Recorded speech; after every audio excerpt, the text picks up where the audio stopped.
Hello there, my name is Alexo.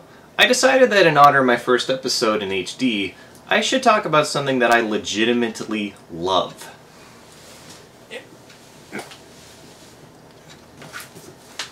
Calvin and Hobbes. Calvin and Hobbes is flat out the greatest comic strip ever made. What made this unique from the plethora of bad puns and piss-poor political commentary was a diamond-clad sense of artistic integrity. Unlike other popular strips like Peanuts and Garfield, creator Bill Watterson maintains a strong stance against the commercialization of his creation. And as a result, there were no movies, television shows, greeting cards, and most tragic of all, no official Hobbes dolls. Instilling in me a great obsession in an attempt to fill the void. But thankfully the strip has survived thanks to the Treasury books and, unfortunately, the world's most famous piece of slash art. The crown jewel is the 3-volume complete collection. Mine. It would be impossible for me to do a top 10 of the best individual strips, as too much would be left out. My personal favorites are this one from November 18th, 1990, and this one from December 7th, 1990. My least favorite one is this one from December 31st, 1995. A little bit of my childhood died the next day. What I will attempt to do is make a top 10 of the best adventures. To qualify as an adventure, the story had to have run for at least a week. I will say right off the bat that a lot of great adventures got left out, but these are the ones that I feel made the strip the best of all time. Also, keep in mind that the adventures don't have official names, so I'm just making them up. The top 10 Calvin and Hobbes adventures.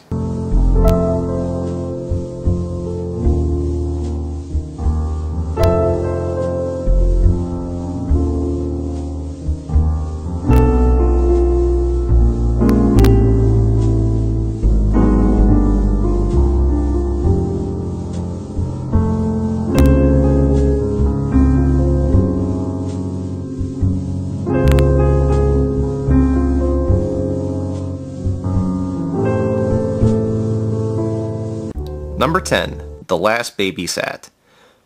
This was the last appearance of a recurring character of the strip, Calvin's babysitter, Rosalind. Their adventures together often featured Calvin and Hobbes doing their best to make Rosalind's night with them a living hell, often by either locking her out of the house or threatening to destroy her science notes. But in a change of events, Rosalind makes a deal with Calvin that if he does his homework early, she'll play any game that he wishes. Calvin, of course, chooses Calvin Ball. She at first doesn't get the rules of the game, but she catches on quick and begins to enjoy the game, and in the end turns the rules on Calvin. I kind of find it refreshing to see them getting along for a change. She wasn't all bad, she was just dealing with a tough kid. A fitting final adventure for this character, and I'm glad it ended on a positive note. Number 9. The Calvinosaurus. Why I like this one is a matter of personal taste.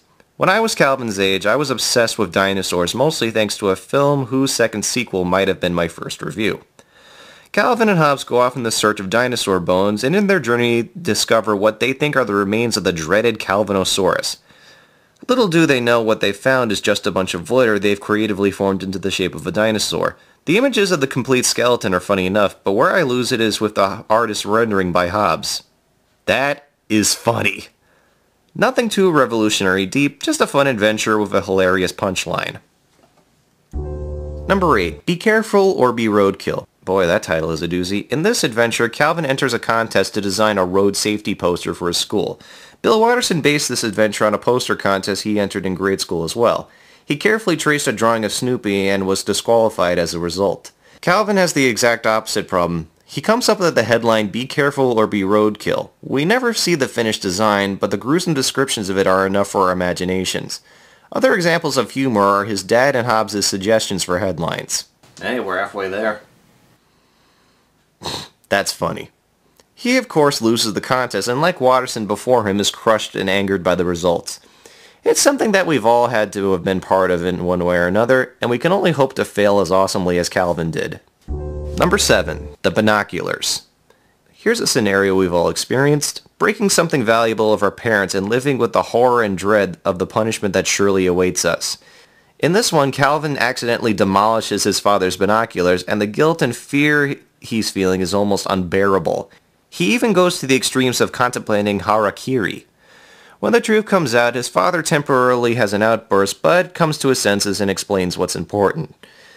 Unfortunately, he teaches Calvin the wrong lesson in the process. Only one way to find out. Just like in real life, the anxiety and hell Calvin puts himself through is a lot worse than his eventual punishment. In the words of Watterson, we die 1,000 deaths before we even get in trouble. Number 6. The Good Calvin. This one starts off with a bit of mystery. Calvin all of a sudden appears with comb hair and is behaving like a good kid. His mother, and at first us the audience, are perplexed by what's going on until we see regular Calvin hiding under his bed with Hobbes. Turns out this Calvin is the creation of the original's updated duplicator. We previously saw the duplicator in another adventure, Scientific Progress Goes Boink, but this one was built with an ethicator to produce only a good version of Calvin. However, this Calvin reveals a little too much about his creator for his taste. We've always suspected that Calvin had a crush on his classmate Susie Durkins, but this is when we get full confirmation. Susie, of course, thinks this is a scheme, and the two Calvins get into a physical confrontation. This ultimately creates a paradox and the duplicate implodes. Calvin and Hobbes are left with the philosophical implication that the good Calvin had a bad thought. A good adventure with thought-provoking food for thought.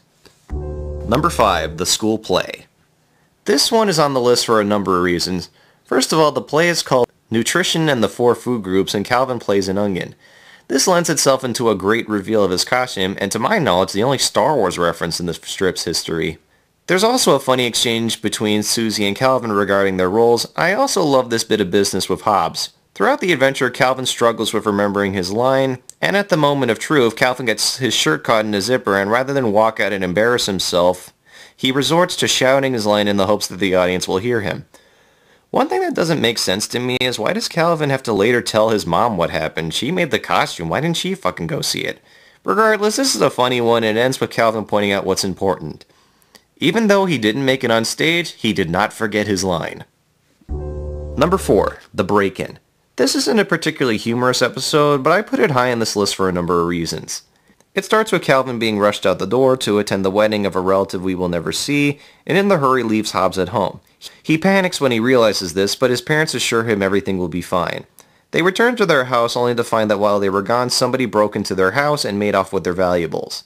Initially, Calvin can't find Hobbes, resulting in this tear-jerking panel. Eventually, they are reunited and Calvin regains his sense of security, but his parents initially don't. I like this strip because it shows Calvin's parents as being vulnerable. His mom and dad are kept awake from the sense of security one loses when one's temple is breached, and talk about how often ad-lib the process of being an adult is. What helps them through is Calvin's solace and his buddy Hobbes. They, and by extension us, are amazed about how something as simple as what to them is just a stuffed tiger can make things all right. And if Calvin can recover from the shock with the help of his friend, maybe they can too. We often rely on our parents as the ones who can make everything better, and this adventure shows that sometimes the feeling is mutual. Number 3. Take Me Out of the Ball Game. I like this strip for a number of reasons. Throughout the story, Calvin struggles with the pluses and minuses of joining a recess baseball program. If he doesn't join, he's left on the playground with nothing but a bunch of girls and is subjected to the ridicule from other kids. However, if he joins, he's subjected to the rules and regulations which Calvin hates, and is further subjected to ridicule when he accidentally causes the team to lose a run. We don't often get to see Calvin interact with other boys, and this story shows why he chooses not to. This also includes a funny moment when Calvin's dad tries to show him some of the fundamentals of baseball and ends up hitting him in the nose. Eventually, Calvin decides to screw conformity and invent his own sport, appropriately called Calvin Ball. This is a good one because of the interactions between Calvin and the other kids, including this adorable moment between Calvin and Susie on the teeter-totter, and because of Calvin's thoughts on the price of conformity and individuality. Conformity can stifle one's identity, but often individuality scares others away. Calvin ultimately decides the freedom of individuality is the more desirable option, staying true to what he is and what makes this strip so great. Number 2. Enter the Transmogrifier. Calvin and Hobbes is a staple of what is possible with the power of imagination, and one of the prime examples of that is what they do with cardboard boxes. On its side, it's a duplicator. Open side up, it's a time machine. Add a colander, it's a cerebral enhancer. It all started here with the Transmogrifier, a device that can change you into whatever you want. Another great adventure is one I like to call the Transmogrifier gun.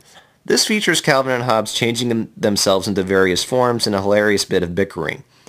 But this one gains the number 2 spot thanks to one single image. I don't care who you are, that is funny. I also like this because of the precedent it set. This generated a tremendous amount of freedom and allowed the strip to go off in directions that it previously couldn't go. We flat out wouldn't have a lot of the adventures without this one setting the stage. All glory to the transmogrifier. And number 1, the baby raccoon. This is what you can call a very special episode of Calvin and Hobbes. It starts with them finding an injured baby raccoon on the ground. They bring him home and try to feed him, but unfortunately find that he died during the night. This leaves Calvin and Hobbes to ponder the nature and implications of life and death. This is typically not a subject suited for a children's newspaper strip. What I like about this one is that it showed us that Calvin had a heart. It's easy to think of Calvin as a spoiled, rotten kid, as there is much evidence to draw that conclusion, but the word kid is still in there. Calvin genuinely cares about the little raccoon and is brought to tears when he's told about his death. He moves from sadness to anger regarding why the raccoon had to die and why put him on the earth if he was going to be taken away so soon. He eventually moves to acceptance and sees death as something we can't control and that it's important to cherish the time that we have, and it ends with Calvin and Hobbes promising each other to not go anywhere in this iconic panel. This is the strip that proved Calvin and Hobbes had a soul and opened the doors on the depths that the comic strip could take. And as the little raccoon taught Calvin, the short duration of this strip taught me a similar lesson. Calvin and Hobbes ran from 1985 to 1996. That's only 10 years. By comparison, Peanuts ran for over 50 years and Garfield's been running for over 30 years. Calvin and Hobbes had the potential to be bigger than the both of them, but Bill Watterson instead decided to let the strip remain as a little unspoiled gem of comic history, instead of becoming oversaturated and bloated. The strip may not be running anymore, but we have all the adventures and all the memories to look back on. And thankfully for us, they're all neatly contained inside this gorgeous collection. As I said, there were a lot of great stories and strips left off this list, and this is no way an official list. Just a collection created by a fan. Do yourself a favor and check them out and decide your own top adventures. Bill Watterson, you created a magical world, old buddy, and we all had fun exploring.